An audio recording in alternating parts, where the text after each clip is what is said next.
નમસ્કાર વિદ્યાર્થી મિત્રો, સતવા બાબા વિદ્યા સંકુલ વતી હું ભાવેશવાળા આપ સર્વે વિદ્યાર્થી મિત્રોનું હાર્દિક સ્વાગત કરું છું. વિષય બાયોલોજી ચેપ્ટર 8 કોષ જીવનનો એકમ. તેની અંદર આજનો ટોપિક છે કણાપ સૂત્ર. આગળના લેક્ચરની અંદર આપણે જે વાત કરેલી અંતઃપટલમય તંત્ર કે અંતઃપટલમય તંત્રની અંદર 4 અંગિકાઓ સાથે સંકળાય અને અંતઃપટલમય તંત્રની રચના કરતી, જેવી કે અંતઃકોષ રસજાળ, ગોલ્ગી કાય, લાઇસોઝોમ્સ અને રસધાની. એમાં અંતઃકોષ રસજાળની આપણે વાત કરી હતી કે અંતઃકોષ રસજાળ 2 પ્રકારની હોય. જો તેની બાહ્ય સપાટી ઉપર રેબોઝોમની હાજરી હોય તો તે અંતઃકોષ રસજાળને આપણે RER એવું નામ આપ્યું હતું. ER એટલે કે એન્ડોપ્લાઝમિક રેટિક્યુલમ, અંતઃકોષ રસજાળનું નામ મેં તમને ઇંગ્લિશમાં યાદ રખાવેલું. અને RER એટલે રફ એન્ડોપ્લાઝમિક રેટિક્યુલમ એટલે કે ખરબચડી કે કણિકામય અંતઃકોષ રસજાળ. અને બીજી વાત કરી હતી SER સ્મૂથ એન્ડોપ્લાઝમિક રેટિક્યુલમ એટલે કે સુવાળી કે લીચી અંતઃકોષ રસજાળ. અનુક્રમે વાત કરીએ તો કે ખરબચડીની અંદર પ્રોટીનનું સંશ્લેષણ અને સ્ત્રાવનું નિર્માણનું જે કાંઈ બધી પ્રોસેસ થતી હતી, જ્યારે લીચી અંતઃકોષ રસજાળની અંદર લિપિડનું સંશ્લેષણની વાત હતી. તેમાંય ખાસ કરીને પ્રાણી કોષોમાં જે સ્ટીરોઇડ અંતઃસ્ત્રાવો જોવા મળે તેનું સંશ્લેષણ SERમાં થાય, આવી વાત કરેલી.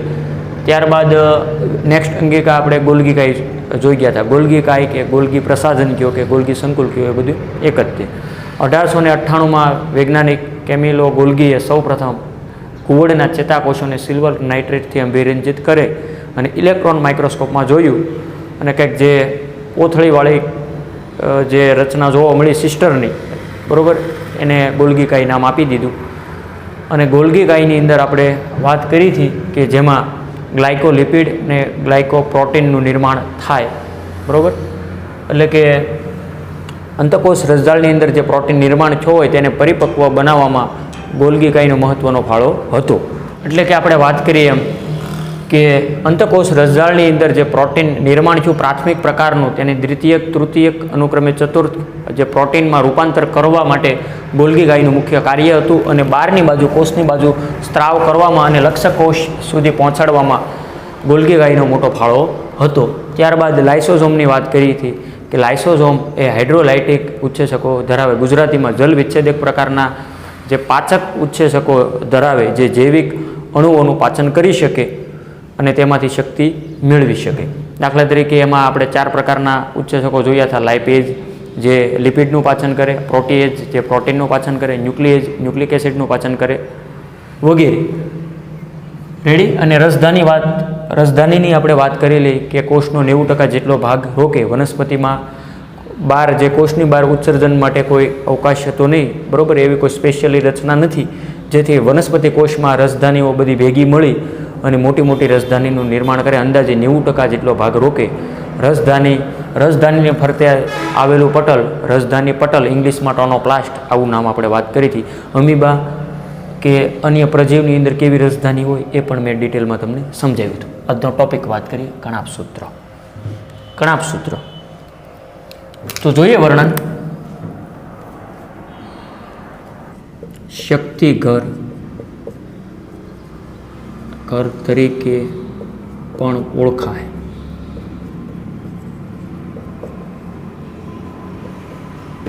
અહીં આપણે વાત કરીએ છીએ કણાપ સૂત્રની કે શક્તિઘર તરીકે પણ ઓળખાય.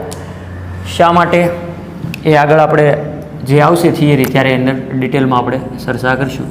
શક્તિ એટલે કે પાવર ને ઘર એટલે હાઉસ, પાવર હાઉસ તરીકે પણ ઓળખી શકાય. સુકોષ કેન્દ્રીય કોષની આપણે અંગિકાની વાત કરીએ, એમાં કણાપ સૂત્ર કે કોષની અંદર કણાપ સૂત્ર નામની અંગિકા હોય, જે શક્તિઘર ને અંગ્રેજીમાં બોલે તો પાવર હાઉસ તરીકે ઓળખી શકાય. આગળનો મુદ્દો વાત કરીએ તો કે પ્રત્યેક કોષોમાં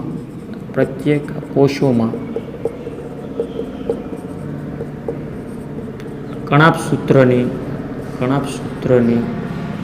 સંખ્યા જુદી જુદી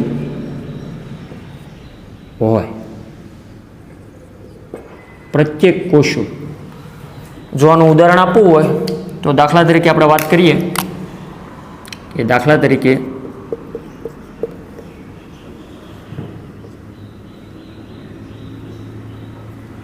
સ્નાયુકોશ તો નહીં કહીએ,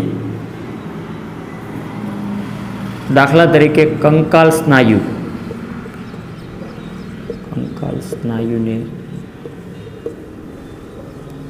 વધારે શક્તિની જરૂરિયાત હોય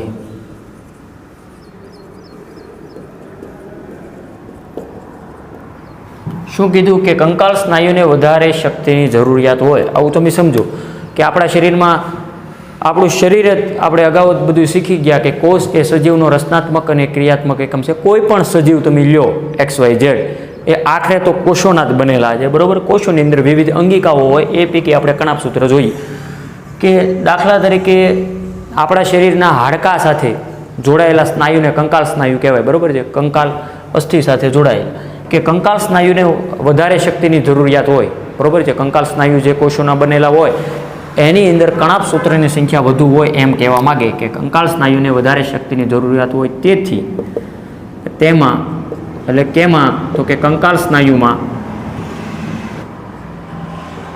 કણાભસૂત્રની સંખ્યા વધારે જોવા મળે.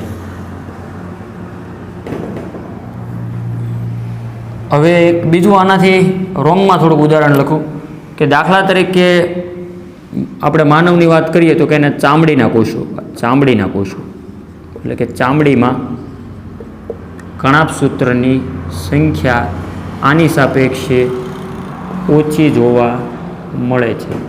આમાં કાંઈ પ્રોબ્લેમ? આ થોડુંક મેં તમને એક્સ્ટ્રા ઉદાહરણ આપ્યું જે ટેક્સમાં નથી આ લખેલું, પણ સમજાવવા ખાતર એમ કહેવા માગે છે જ્યાં શક્તિની વધારે જરૂરિયાત હોય. કારણ કે આને શું કીધું છે, શક્તિ ઘર તરીકે ઓળખી શકાય. કોને? કણાભસૂત્રને પાવર હાઉસ તરીકે. શરીરના જે કોષોને શક્તિની વધારે જરૂરિયાત હોય એ કોષોની અંદર કણાભસૂત્રની સંખ્યા વધુ હોય એમ કહેવા માગે કે કંકાલ સ્નાયુને વધારે શક્તિની જરૂરિયાત હોય એટલા માટે ત્યાં કણાભસૂત્રની સંખ્યા વધારે જોવા મળે. અને દાખલા તરીકે ચામડીના કોષો, બરાબર, ચામડીના કોષોને એટલો બધો ઘસારો ન હોય આ જે કંકાલ સ્નાયુને હોય એટલું, એની સાપેક્ષમાં ઘણો બધો ઓછો, નહીવત. એટલે કે ચામડીમાં કણાભસૂત્રની સંખ્યા ઓછી હશે, બરાબર. એમ અલગ અલગ જે કાંઈ કોષો જેની જેવી કાર્યક્ષમતા એ પ્રમાણે એમાં કણાભસૂત્રની સંખ્યા હોય. એટલા માટે આપણે અહીંયા મુદ્દો વાત કર્યો ને કે પ્રત્યેક કોષોમાં કણાભસૂત્રની સંખ્યા કેવી હોય છે? જુદી જુદી, સરખી ન હોય, બરાબર. તેના આકાર અને કદમાં ઘણી વિવિધતા જોવા મળે. કોના? તો કે કણાભસૂત્રના જ અહીંયા આપણે બધી વાત કરીએ કે તેના આકારમાં વિવિધતા જોવા મળે. જેવા કે નળાકાર, દાખલા તરીકે આપણે ગોળાકાર, લંબગોળ, નળાકાર કે રકાબી આકાર વગેરે આકારના હોય. અહીંયા આપણે જે કણાભસૂત્રની વાત કરી જે વિવિધ આકારના હોય, દાખલા તરીકે ગોળાકાર પણ હોઈ શકે, બરાબર, લંબગોળ પણ હોઈ શકે આવા, બરાબર. ત્યારબાદ નળાકાર પણ હોઈ શકે, રકાબી આકારના પણ હોઈ શકે, બરાબર. આવા વિવિધ આકારના કોષો હોય. તો આકારમાં વિવિધતા છે, જેવી આકારમાં વિવિધતા છે એવી પછી કદમાં પણ વિવિધતા છે. તો કદની અહીં આપણે વાત કરીએ તો એનો વ્યાસ કેટલો છે? વ્યાસ એટલે એનો ઘેરાવો, બરાબર. આ દાખલા તરીકે વ્યાસ કોને કહેવાય તો તમે સમજો જ છો, બરાબર. એની જાડાઈ ટૂંકમાં વ્યાસ છે એ 0.2 થી 1 માઇક્રોમીટર. જો ગોળાકાર હોય તો તેનો વ્યાસ કે લંબાઈ જે કહેવાય બધું એક જ થયું, પણ આવો લંબગોળ હોય તો લંબગોળ હોય તો તેની લેન્થ, લંબાઈને ઇંગ્લિશમાં લેન્થ કહેવાય, એ તો તમને ખ્યાલ છે. તો એની લેન્થ જુદી જુદી હોઈ શકે, બરાબર. અહીંયા દાખલા તરીકે આની લંબાઈ કેટલી છે, તો એની લંબાઈની અહીંયા મારે વાત કરવી હોય તો લંબાઈ છે 1 થી લઈ અને 4.1 માઇક્રોમીટર સુધીની હોય. આ ખાસ આંકડાકીય માહિતી તમે યાદ રાખી. વ્યાસ 0.2 થી 1 માઇક્રોમીટર અને લંબાઈ 1 થી 4.1 માઇક્રોમીટર. એટલી વસ્તુ ક્લિયર. હવે આપણે કણાપ સૂત્રની રચના જોઈએ. કણાપ સૂત્રની રચના કેવી હોય તો એ લખતા પહેલાં 1-2 મુદ્દા અહીં આપણે લખી નાખીએ કે કણાપ સૂત્ર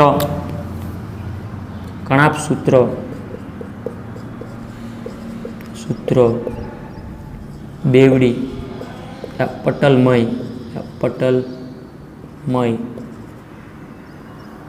પટલમય રચના ધરાવે છે. અને નેક્સ્ટ મુદ્દો એ વાત કરવી કે કણાપ સૂત્ર દ્વિભાજન દ્વારા વિભાજન પામે છે. એ શું કહેવા માગે એ આપણે હમણાં આગળ આની રચના જોઈએ, બરાબર છે. એના આધારે એ બધું સમજવાનો પ્રયત્ન કરીએ. કોની રચના? તો કે કણાપ સૂત્રની. અહીંયા હું લાઈવ રચના દોરું છું, બરાબર. આપણી ટેક્સ્ટ બુકમાં 3D રચના આપેલી છે, બહુ સરસ. પણ હું અહીંયા થોડીક સહેલી મારી ભાષામાં દોરવાનો પ્રયત્ન કરું. એ પણ તમે દોરી શકો, બરાબર. એ દોરી શકાય, ટેક્સ્ટ બુકની પણ દોરી શકાય. જોઈએ એ રચના કેવી હોય.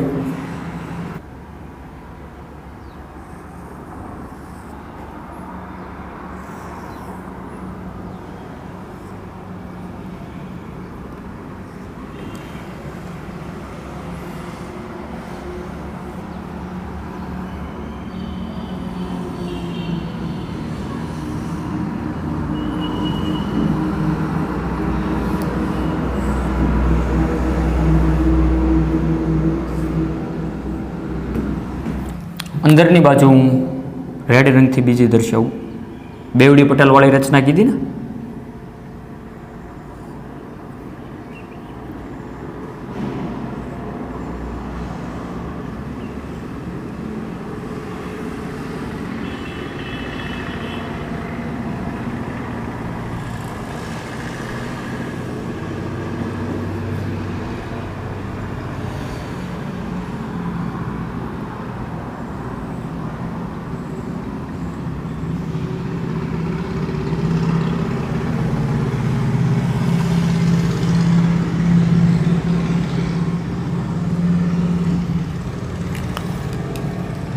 આકૃતિમાં તમે જોઈ શકો બેવડી પટલવાળી રચના. આ આખું સળંગ આખું આવરણ છે બ્લુ રંગનું એક, અને એની અંદર રેડ દર્શાવ્યું એ બીજું. એટલે આ સૌથી બહારનું છે આ બ્લુ રંગનું, જેને બાહ્ય આવરણ કહેવાય. શું કહેવાય? બાહ્ય આવરણ. જ્યારે અંદરનું રેડ રંગથી મેં દર્શાવ્યું જેને અંત આવરણ કહેવાય. શું કહેવાય? અંત આવરણ. ખાસ ધ્યાન આપજો, આકૃતિના નામકરણ ઉપરથી જ મારે બધું તમને યાદ રખાવવાનું છે. હવે આ બાહ્ય આવરણ અને અંત આવરણ કોને કહેવાય તમે સમજો. હવે થોડુંક એનું વર્ણનનું વાત કરું, બહુ સહેલું છે, એ આપણે મૌખિકમાં વાત કરી દઈએ. બાહ્ય આવરણ છે જે સળંગ છે, બરાબર, અને જે સિદ્ધિષ્ટ હોય. સળંગ છે અને અંદરનું આવરણ છે એ ગળીયુક્ત છે, બરાબર. આવા જે પ્રવર્ધો કાંઈક જોવા મળે, આંગળી જેવા પ્રવર્ધો. આ જે પ્રવર્ધો જે તમને જોવા મળ્યા, જેને વિદ્યાર્થી મિત્રો ક્રિસ્ટી તરીકે ઓળખી શકાય. શું કહેવાય? ક્રિસ્ટી. યાદ રહે શબ્દ. હવે આ બાહ્ય આવરણ અને અંત આવરણ વચ્ચે જે જગ્યા જોવા મળે ત્યાં જે પ્રવાહી ભરેલું હોય, બરાબર, જે આખું લિક્વિડથી ભરેલું હોય, આ ભાગ જ્યાં હું દર્શાવી દઉં ઝડપથી. બાહ્ય આવરણ અને અંત આવરણ વચ્ચે જે અવકાશ જોવા મળે, જેની અંદર પ્રવાહી લિક્વિડ ભરેલું હોય, તેને શું કહેવાય? આપણે એની અહીંયા ડિટેલમાં ચર્ચા કરીએ.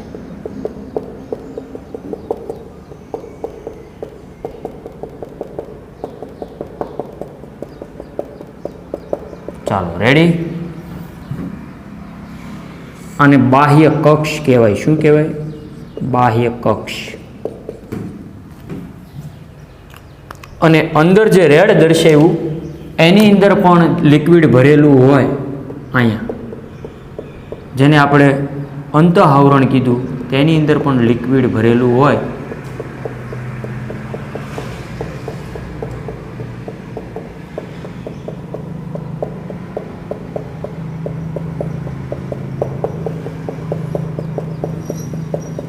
જેને અહીંયા કેમ આને બાહ્ય કક્ષ કીધું અને અંતઃકક્ષ કહીશું. શું કહીશું? અંતઃકક્ષ. અથવા આધારક.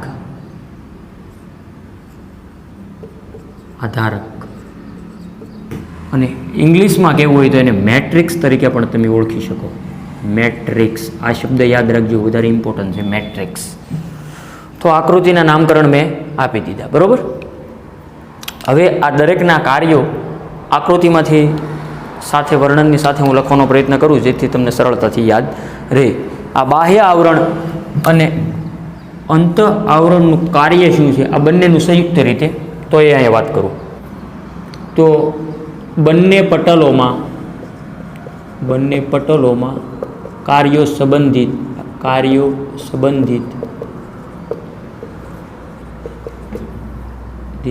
વિશિષ્ટ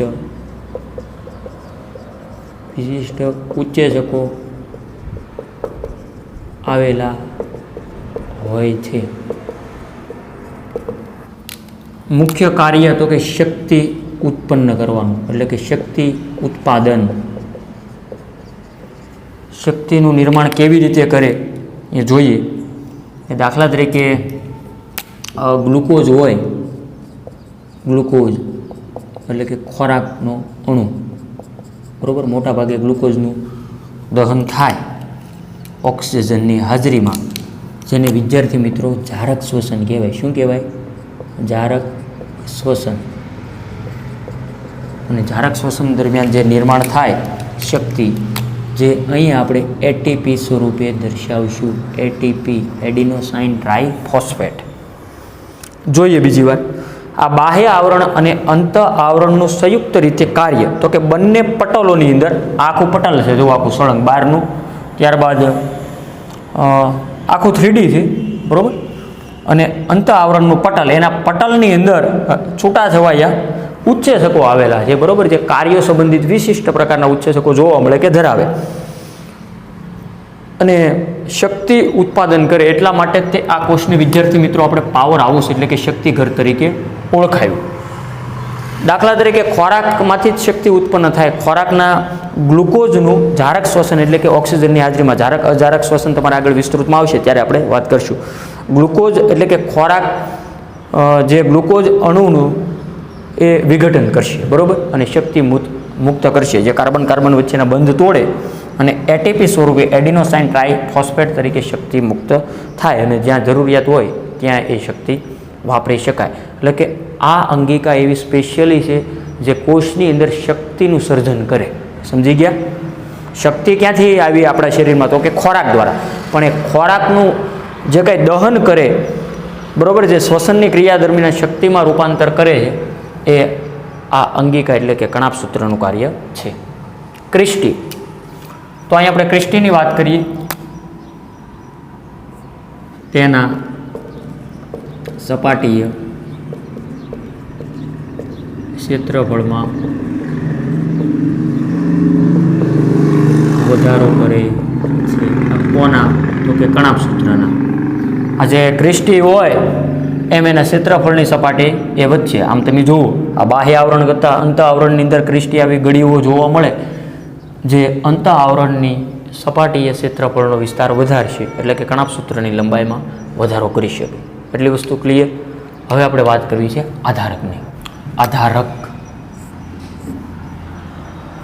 તો આધારકની અંદર અહીંયા હું ઉપર લખું છું થોડા ઘણા. આમ તો એ આપણે નેક્સ્ટ મુદ્દો રાખીએ. એક વલયાકાર ડીએનએ આવેલું હોય, ત્યારબાદ થોડા ઘણા આરએનએના અણુ, ત્યારબાદ રિબોઝોમ્સ આવેલા હોય, રિબોઝોમ્સ 70S પ્રકારના રિબોઝોમ્સ આવેલા હોય, 70S. અને નેક્સ્ટની અંદર પ્રોટીન સંશ્લેષણ માટેના આવશ્યક ઘટકો એ પણ આવેલા હોય. શું કહેવા માગે કે આ જે આધારક છે, જેને આપણે મેટ્રિક્સ એવું નામ આપ્યું, આધારક, બરાબર, જે રેડ રંગથી મેં અહીંયા દર્શાવ્યું કે આધારક, અંતકક્ષ કે મેટ્રિક્સ જે કહેવાય બધું એક જ થયું. આધારકની અંદર એક વલયાકાર ડીએનએ હોય, અહીં આપણે દર્શાવ્યું વસ્તુ કે આવું એક વલયાકાર ડીએનએ હોય. બીજું શું કીધું કે એમાં થોડા ઘણા આરએનએના તંતુ પણ, આરએનએના અણુ પણ હોય. અહીં આપણે થોડા ઘણા આરએનએ દર્શાવી દઈએ, બરાબર. અમસ્તુ તમને યાદ રહે એટલા માટે આવું બધું વર્ક કરવું એક્સ્ટ્રા. ત્યારબાદ રિબોઝોમ્સ હોય 70S પ્રકારના, બરાબર. તો અહીંયા રિબોઝોમ્સ આવા કંઈક દર્શાવું.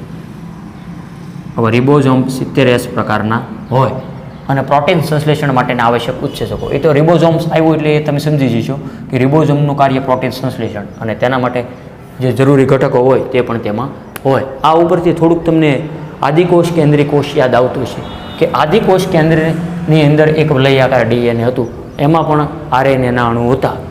રિબોઝોમ 70S પ્રકારના આવે એટલે આદિકોષ કેન્દ્રીય કોષમાં હોય, આવું મેં તમને યાદ રાખ્યું. જો રિબોઝોમ 80S પ્રકારના હોય તો એ સુકોષ કેન્દ્રીય કોષમાં આવશે, બરાબર. પણ અહીંયા તો 70S પ્રકારના છે, બરાબર. તો કે સાહેબ આ ડીએનએ તો તમે એવું અગાઉ કીધું હતું કે કોષના કોષ કેન્દ્રની હોય, કોષના કોષ કેન્દ્રની અંદર હોય, એ તો હોય જ, પણ અહીંયા ઉપરાંત વધારાનું ડીએનએ છે. શું કીધું? આધારકની અંદર પણ જોવા મળે. આધારકની અંદર થોડા ઘણા આરએનએના અણુ પણ હોય ને રિબોઝોમ 70S પ્રકારના જે આદિકોષ કેન્દ્રીય કોષમાં જોયા એવા હોય અને પ્રોટીન સંશ્લેષણ માટેના આવશ્યક ઘટકો પણ અહીંયા હોય. એટલે કે આ અંગિકા એવી સ્પેશિયલ છે કે આવું એમાં એક્સ્ટ્રા જોવા મળે. એટલે આ અંગિકા જે પોતે પોતાની રીતે ઘણો સમય જીવંત રહી શકે. દાખલા તરીકે કોષની અંદરથી તમે એને અલગ કરી દો એટલે થોડો સમય એ બહાર, આમ તો ઘણો સમય એ જીવિત રહી શકે. એટલા માટે થોડુંક એક્સ્ટ્રા એક મુદ્દો વાત કરું કે અંતકોષીય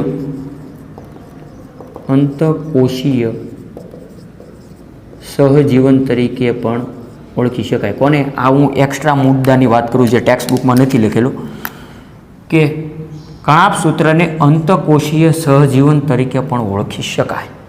કે કોષની અંદર આવેલું છે, બરાબર, કોષમાં કોષ કેન્દ્ર છે. અહીંયા પણ આ જે કણાભસૂત્ર નામની અંગિકાઓ, આમ તો ઘણી બધી અંગિકાઓ, એ પૈકીની કણાભસૂત્ર નામની અંગિકામાં પણ એનું જે પોતાનું સ્વતંત્ર ડીએનએ છે. સહજીવન શબ્દ શા માટે લીધો? બંનેને ફાયદો થાય એવી વાત કે દાખલા તરીકે કોષમાંથી આ જે કણાભસૂત્ર નામની અંગિકા તમે દૂર કરી લો તો એ થોડો સમય એ બહાર જીવિત રહી શકશે, જ્યારે કોષ એ પણ જે થોડા સમય પછી મૃત્યુ પામશે. કારણ કે કોષને જીવંત રહેવા માટે શક્તિની આવશ્યકતા હોય છે, યા પછીની ક્રિયા માટે શક્તિની જરૂરિયાત હોય. હવે તેમાં કણાભસૂત્ર જ નહીં રહેવા દીધો હોય તો શક્તિ એને ક્યાંથી મળવાનો કોઈ પ્રશ્ન જ નથી. એટલે કોષ પણ મૃત્યુ પામશે. એટલા માટે બંનેનો સહજીવી સંબંધ ગણી શકાય. એટલે કે અંતકોષીય સહજીવન અંગિકા જો તમને પૂછવામાં આવે એક્સ્ટ્રા નીટ માટે તો એ આવશે કણાભસૂત્ર, બરાબર. એકવાર વ્યવસ્થિત જોઈ લો. બહુ સરળ વર્ણન છે. નેક્સ્ટ મુદ્દો છે રિબોઝોમ્સ. હમણાં આપણે જે કણાભસૂત્ર જોયું, બરાબર. ત્યારબાદ નેક્સ્ટ મુદ્દો આમ તો ટેક્સ્ટ બુક પ્રમાણે રંજક કણ આવે છે, બરાબર. વનસ્પતિમાં રંજક કણ જોવા મળે, પણ એ લેક્ચર અહીંયા હું અત્યારે લઉં તો લેક્ચર મોટો ન થઈ જાય, એટલે નેક્સ્ટ લેક્ચરની અંદર એ આખો રંજક કણ નામનો ટોપિક આપણે રાખશું, બરાબર. ત્યાર પછીનો જે ટેક્સ્ટમાં અનુક્રમે જે ટોપિક આવે છે રિબોઝોમ્સ, એ અત્યારે હું અહીંયા લઉં છું, બરાબર. રંજક કણ નેક્સ્ટ લેક્ચરમાં આપણે વાત કરીશું ડિટેલમાં. તો રિબોઝોમ્સ આપણે આગળ શીખી ગયા કે આદિકોષ કેન્દ્રીય હોય કે સુકોષ કેન્દ્રીય કોષ હોય, બરાબર.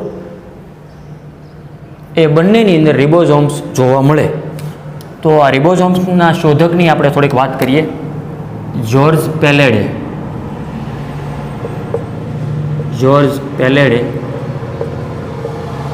1953માં સૌપ્રથમ રિબોઝોમ નિહાળ્યું. ક્યાં નિહાળ્યું છે? તો કે કોષમાં. નરી આંખે જોયું હશે? તો કે ના, સાદા માઇક્રોસ્કોપમાં જોઈ શકાય નહીં, એ મને તમને ખ્યાલ છે. ઇલેક્ટ્રોન માઇક્રોસ્કોપમાં. એટલે હવે આવા શબ્દો હું અહીં લખતો નથી. જ્યોર્જ પેલેડે નામના વૈજ્ઞાનિકે સૌપ્રથમ 1953ની ચાલની અંદર જે કાંઈ કોષ હશે એને અભિરંજિત કરી અને ઇલેક્ટ્રોન માઇક્રોસ્કોપમાં જોયું તો એની રિબોઝોમ્સ નામની અંગિકા જોવા મળી. રિબોઝોમ્સનું બંધારણમાં શું હોય તો તેણે એવી વાત કરી, તે આરએનએ એટલે કે રિબો ન્યુક્લિક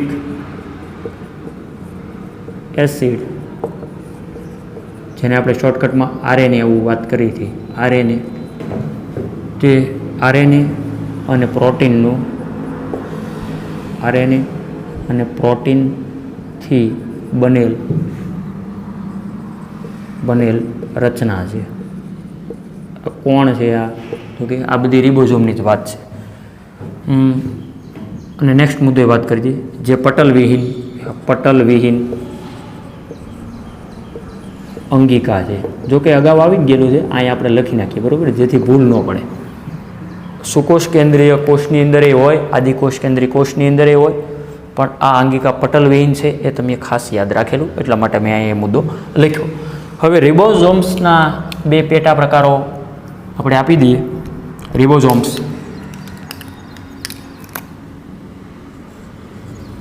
રિબોઝોમ્સ બે પેટા પ્રકારો. તો એ બે પેટા પ્રકારોને આપણે ડિટેલમાં ડિસ્કસ કરીએ. એમાં નંબર 1 અને નંબર 2. નંબર 1માં મારે આદિકોષ કેન્દ્રીયની વાત કરવી, તો રેડથી જ દર્શાવી દઈએ. આદિકોષ કેન્દ્રીય રિબોઝોમ, બરોબર, અને સુકોષ કેન્દ્રીય રિબોઝોમ. હવે અગાઉ આપણે એવું શીખી ગયા કે આ આદિકોષ કેન્દ્રીય છે એ 70S પ્રકારના છે. હમણાં જ આપણે વાત કરી, એટલે કે એનો મતલબ એવો થયો કે બે પેટા એકમો એટલે કે 50S અને 30S ભેગા મળી અને 70S નામના રિબોઝોમનું નિર્માણ કરે. 70S એટલે 50 ને 30 80 થાય, બરાબર ને? મેં તમને ત્યારે પણ કીધું હતું, અહીંયા સરવાળો કરવાનો નથી. જ્યારે સુકોષ કેન્દ્રીય કોષની અંદર 60S અને 40S આ બંને પેટા એકમો ભેગા થઈ અને 80S પ્રકારના રિબોઝોમ્સ બનાવી, જે સામાન્ય રીતે સુકોષ કેન્દ્રીય કોષની અંદર જોવા મળે. તો કે સાહેબ આ તો હમણાં આગળ આપણે આવી ગયું, તો આ તો યાદ રાખ્યું, આ પાછું નવું યાદ રાખવું. અને યાદ કેવી રીતના રાખવું? શોર્ટકટ. આ તો એક બાય 1 ગેટ 1 ફ્રી. આ એક યાદ રાખ્યું, આની સાથે ફ્રીમાં. આજે 50 અને 30S એટલે જેને 70S તમે યાદ રાખ્યું હતું, અહીંયા આ બંનેને આવડા આમ તો ત્રણેયની અંદર 10-10 ઉમેરી નાખવાના તમારે અહીંયા યાદ રાખવા, બરાબર. આ મસ્તી ખાલી હિન્ટ આપી એક્સ્ટ્રા કે 50, 60, 30, 40, 70, 80 વાર્તા પૂરી. ઓકે. હવે તો કે ઘણાને એવો પ્રશ્ન થતો હોવો જોઈએ કે સાહેબ આ એસ એટલે શું? એસ શા માટે? બી કેમ નો લખ્યો? વાય કેમ નો લખ્યો? ઝેડ કેમ નો લખ્યો? તો એસ છે એનો કોઈ ખાસ એકમ છે જે જોઈએ અહીંયા.